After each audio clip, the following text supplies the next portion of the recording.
حضور نبی کریم صلی الله علیه وسلم فرمایي وی چې کم بنده په رمضان شریف کې اعتکاف د 10 شپو ورځو وکړ دل الله تعالی د 2 حجونو او د 2 عمرو پورا ثواب ورکړي. من اعتکف 10 فی رمضان، چا چې اعتکاف وکړو د یوې عشرې په رمضان شریف کې کان که حجتین و عمرتین، یعنی دا داسې لکه چې د 2 حجونه او 2 عمرې وکړي. نن سبا که مونږ تاسو وګورو نو یو حج کم سے کم په 12 लाख روپے باندې کیږي او یو عمره کم سے کم په 3 लाख روپے باندې کیږي، نو دا 15 लाख روپے شوي.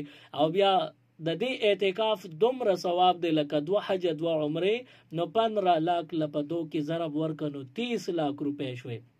30 लाख روپے چې بنده ولګي یو حج او عمرو لاړ شي 2 حج 2 عمره وکړي، نو د دې نه پس د سره پزړه کې ټول مردا سودای چې دا حجونه او دا عمره به قبول شي که بني قبول شي، دا یو سودا بوي. خو چې چا د رمضان شریف په اخره عشره کې اعتکاف وکړو، الله تعالی دل د قبول شوی 2 حجونو او د قبول شوی 2 عمرو ثواب ورکي. د رمضان شریف اعتکاف چا وکړ د اخر عشره، دل الله تعالی د 30 लाख روپو د خیرات نه زیات ثواب ورکړي. رمضان شریف کې یو نیکی په اویاوي، نو دی 30 लाख ل 75 کې ضرب ورکا، نو دینه 21 کروڑ روپے راځي. دا لکه چې 21 کروڑ روپے د الله په لار کې خرج کړي او تعالی مفتو کې ثواب ملو شو، هغه صدقه او خیرات قبول شو. نو اعتکاف دا یو بهترین عبادت خامخه نارینه د هم کینی زنانه د هم کینی.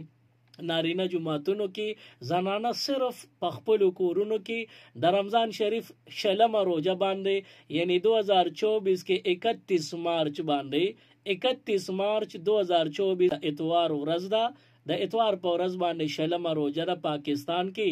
نو په دغه شلمه روزه باندې اعتکاف ته کینې، نارینه جماعتونه او زنانه خپل کورونو کې کینې، دومره ویډیا ثوابونه به الله تعالی مفتو کې درکړي.